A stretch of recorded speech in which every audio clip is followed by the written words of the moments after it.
வணக்கம் அன்பர்களே, வாங்க நாம இன்னைக்கு வரத்தரைச்ச சாம்பார் எப்படி செய்யலான்னு பார்க்கலாம். அதுக்கு நாம அரை கப் அளவுள்ள துவரம்பருப்பு எடுத்துக்கோங்க. அதை நல்லா ஊற வச்சுட்டு அலம்பிட்டு அதை குக்கரில் தண்ணி விட்டு கொஞ்சம் மஞ்சத்தூள் சேர்த்து கொஞ்சம் ஒரு ஸ்பூன் எண்ணெய் சேர்த்து வேக வைங்க. அதுலேயே நான் போட போகிற காயையும் ஒரு சின்ன கிண்ணத்தில் சேர்த்து இதுலேயே வைக்கிறேன். நீங்கள் அதை தனியாக வேக வைக்கணும்னு கிடையாது.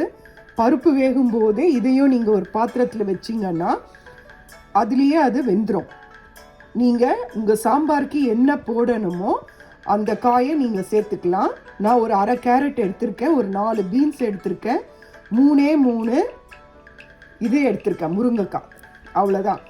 இதை நான் ஒரு குக்கரில் 3 விசில் வரும் வரை வேக வச்சு எடுத்துக்கிறேன். நான் இனிமே உங்களுக்கு சமைச்சு காட்டும்போது எனக்கு தெரிஞ்ச சில சமையலில் இருக்கிற நுணுக்கங்களில் ஒவ்வொரு வீடியோலையும் உங்களுக்கு நான் ஒன்று சொல்லி கொடுக்குறேன். அடுத்து வாங்க நாம் இந்த சாம்பாருக்கு தேவையானதை வறுத்து எடுக்கிறதெல்லாம் பார்க்கலாம்.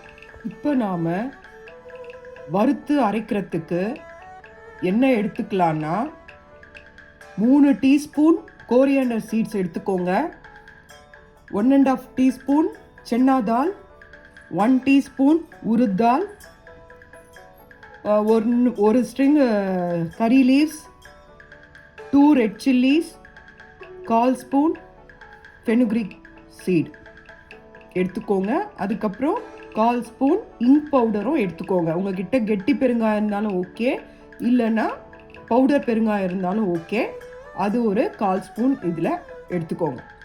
அதுக்கு பிறகு 1/4 கப் தேங்காய் எடுத்துக்கோங்க, ஒரு 5 சின்ன வெங்காயம் எடுத்துக்கோங்க. நான் ஏன் இதை நறுக்கி வச்சுருக்கேன்னா எங்கள் ஊரில் பெருசாக இருக்கும், அதனால் நான் அதை 2ஆக போட்டு வச்சுருக்கேன். 5 சின்ன வெங்காயம் எடுத்துக்கோங்க. வாங்க இதை நாம் வறுக்கலாம். இது அரை கப் அளவுக்கான அரை கப் துவரம்பருப்பு சாம்பாருக்கான அளவு, 1/2 கப் தூர் தால், அந்த பருப்புக்கான அளவு தான் இது. நீங்கள் பருப்பை இன்க்ரீஸ் பண்ணிங்கன்னா இதனோட அளவையும் இன்க்ரீஸ் பண்ணிக்கோங்க. சாம்பார் ரொம்ப நல்லாயிருக்கும். நான் ஒரு பேனில் 1/4 ஸ்பூன் எண்ணெய் விட்டு அதில் உங்களுக்கு காட்டின ட்ரை இன்க்ரீடியன்ட்ஸ் எல்லாம் ஆட் பண்ணிவிட்டு இதை நான் கோல்டன் ப்ரௌன் கலரில் ஃப்ரை பண்ணி எடுத்துப்பேன். இதோட நான் 1/4 ஸ்பூன் இங்க் பவுடரை சேர்க்குறேன். பாருங்கள், 1/4 ஸ்பூன் இங்க் பவுடரை சேர்த்துட்டு இதை நான் நல்லா கோல்டன் கலரில் ஃப்ரை பண்ணி எடுத்துக்கிறேன். வெங்காயத்தையும் தேங்காய் 2த்தையும் சேர்த்து நான் பேனில் ஃப்ரை பண்ணுறேன். இந்த ஃப்ரை பண்ண இன்க்ரீடியன்ஸை என்ன பண்ணுறேன்னா, நான் ஆல்ரெடி ட்ரை இன்க்ரீடியன்ஸ் எல்லாம் ஃப்ரை பண்ணி எடுத்துட்டேன். அதோட இந்த ஃப்ரை பண்ணதையும் இந்த ஆனியன் தேங்காயையும் எல்லாமே ஒன்றா கலந்து மிக்சியில் கொஞ்சம் தண்ணி விட்டு பேஸ்ட் மாதிரி நாம் அரைச்சி எடுத்துக்கணும். வாங்க பார்க்கலாம். பாருங்கள், நான் ஒரு சின்ன வெங்காயம் 10 எடுத்திருக்கேன், ஒரு தக்காளி எடுத்திருக்கேன். நான் அதை வானலியில் போட்டுடுறேன். வானலியில் ஒரு 3 டீஸ்பூன் ஆயில் எடுத்திருக்கேன். அதில் கடுகு, காஞ்ச மிளகாய், பெருங்காயம், கறி லீவ்ஸ் போட்டு அதில் 10 சின்ன வெங்காயமும் ஒரு தக்காளியும் நறுக்கி போட்டிருக்கேன். இது நல்லா வதங்கட்டும். நல்லா வதங்கின பிறகு நாம் இதில் வேக வச்ச காயெல்லாம் இதில் போட்டு நல்லா வதக்குவோம். இது நல்லா வதங்கணும்.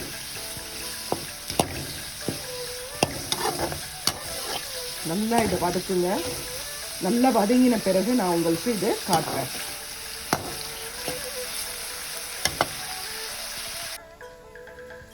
எங்கள் ஊரில் சின்ன வெங்காயம் இந்த மாதிரி தான் கிடைக்கும், அதனால தான் இது கொஞ்சம் பெருசாக இருக்கும், அதனால தான் அதை நான் கட் பண்ணி போட்டிருக்கேன்.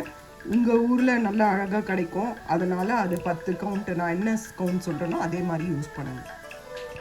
இப்போ நாம் வெங்காயம் தக்காளியை நல்லா வதக்குறோம். இது நல்லா வதங்கின பிறகு நான் நெல்லிக்காய் சைஸ் அளவுள்ள புளி எடுத்திருக்கேன். அந்த புளி தண்ணியை நான் கரைச்சி இதில் வடிகட்டி புளி தண்ணியை விட்டுடுவேன். புளி கரைசலை விட்டோன்னா அது நல்லா கொதித்த பிறகு அதில் நான் வேக வச்ச காயை போட்டுடலாம். அதே நீங்கள் குக்கரில் வேக வைக்கலைன்னா என்ன பண்ணுங்கன்னா, இந்த வெங்காயம் தக்காளியை வதக்கும் போதே நீங்கள் நறுக்கி வச்ச காயையும் சேர்த்து நல்லா ஒரு கிளறி வதக்கின பிறகு அதில் ஒரு கிளாஸ் டம்ளர் தண்ணி ஊற்றி கொஞ்சம் மஞ்சப்பொடியை போட்டு வேக வைங்க. அந்த காய் நல்லா வெந்துருச்சான்னு பார்த்த பிறகு புளி கரைசலை விடுங்க. புளி நெல்லிக்காய் சைஸு தான் இருக்கணும், அதிக அளவில் புளி வேண்டாம். அந்த புளியை சுடுதண்ணியில் ஊற வச்சு அதை நல்லா கரைச்சி வடிகட்டி இதில் விடுங்க. நான் இப்போ காயை குக்கரில் வேக வச்சனால வெறும்னே புளி கரைசலை நான் அதை வடிகட்டி இதில் விட போகிறேன். இப்போது இதில் நான் புளி கரைசலை விட்டாச்சு. அதுக்கப்புறம் அதில் மஞ்சப்பொடி போட்டிருக்கேன். அதுக்கப்புறம் வேக வச்ச காயை இதில் நான் ஆட் பண்ணிட்டேன். பாருங்கள், முருங்காய் இருக்குது, கேரட், பீன்ஸ் எல்லாம் இருக்குது. இது நல்ல ஒரு கொதி வந்ததும் ஒரு ஸ்பூன் உப்பு சேருங்க. அதுக்கப்புறம் உங்களுக்கு டேஸ்ட் பார்த்துட்டு எவ்வளோ தேவையோ சேர்த்துக்கோங்க. இது நல்லா கொதிக்கணும். ஏன்னா புளியோட பச்சை வாசனை போகிற வரைக்கும் இந்த புளிய தண்ணி நல்லா கொதிக்கணும். நல்லா கொதித்த பிறகு நாம் அரைச்சி வச்சுருக்க அந்த பேஸ்ட்டை இதோட ஆட் பண்ணணும். ஆட் பண்ணி நல்லா கலந்த பிறகு நாம் வேக வச்ச பருப்பை இதோட ஆட் பண்ணலாம். இதுதான் நாம் அரைச்சி விட்ட பேஸ்ட்டு. இந்த அரைச்சி எடுத்த பேஸ்ட்டை நாம் அந்த புளி தண்ணி நல்லா கொதித்த பிறகு அதில் இது எல்லாத்தையும் வழித்து விட்டுடலாம். இப்போ பாருங்கள், புளி தண்ணி நல்லா கொதிக்குது. இந்த சமயத்தில் நாம் அந்த அரைச்சி வச்ச பேஸ்ட்டை இதில் கலந்துடலாம். பாருங்கள், அரைச்சி விட்ட பேஸ்ட்டை இதில் விட்டுட்டேன். அந்த மிக்சியிலையும் கொஞ்சம் தண்ணியை விட்டு அலம்பி இதில் விட்டு இதை நல்லா கலக்கி விட்டுக்கலாம். இப்போ பாருங்கள், அந்த அரைச்சி விட்ட பேஸ்ட்டு விட்டாச்சு. இது நல்லா ஒரு கொதி வந்ததும் நாம் வேக வச்ச பருப்பை இதில் கலந்துக்கலாம். இந்த ஸ்டேஜில் நீங்கள் உப்பு பார்த்துக்கோங்க. அதுக்கப்புறம் இன்னொன்று, நான் அரை கப்புக்கு 2 மிளகாய் தான் எடுத்திருக்கேன். எங்கள் இதில் காரம் கொஞ்சம் கம்மியாக தான் இருக்கும். அதனால் உங்களுக்கு காரம் பத்தலைன்னா அந்த ட்ரை இன்க்ரீடியன்ஸோட சேர்க்கும் போதே 2க்கு பதில் 3 மிளகாவாக சேர்த்து அரைச்சிக்கோங்க. ஏன்னா நான் கொஞ்சம் காரம் கம்மியாக தான் போடுவேன். அதனால தான் நீங்கள் காரம் பத்தாதுன்னு யோசிக்காதீங்க. அதோடைய ஒரு எக்ஸ்ட்ரா மிளகாவை ஆட் பண்ணிக்கோங்க. இது ஒரு கொதி வந்ததும் நான் வேக வச்ச பருப்பை நான் இதில் மிக்ஸ் பண்ணிடுவேன்.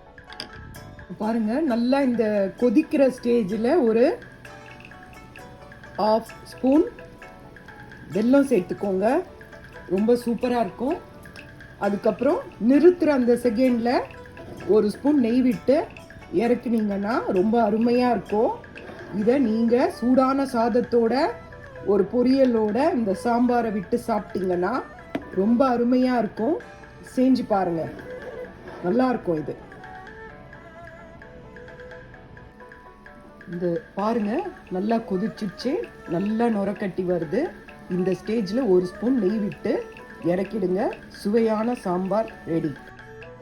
இதுதான் வறுத்து அரைச்சி விட்ட சாம்பார். இதை செஞ்சு பாருங்கள். இதை சூடான சாதத்தோட ஒரு பொரியல், ஒரு அப்பளத்தோடு சேர்த்து சாப்பிடுங்க. ரொம்ப அருமையாக இருக்கும்.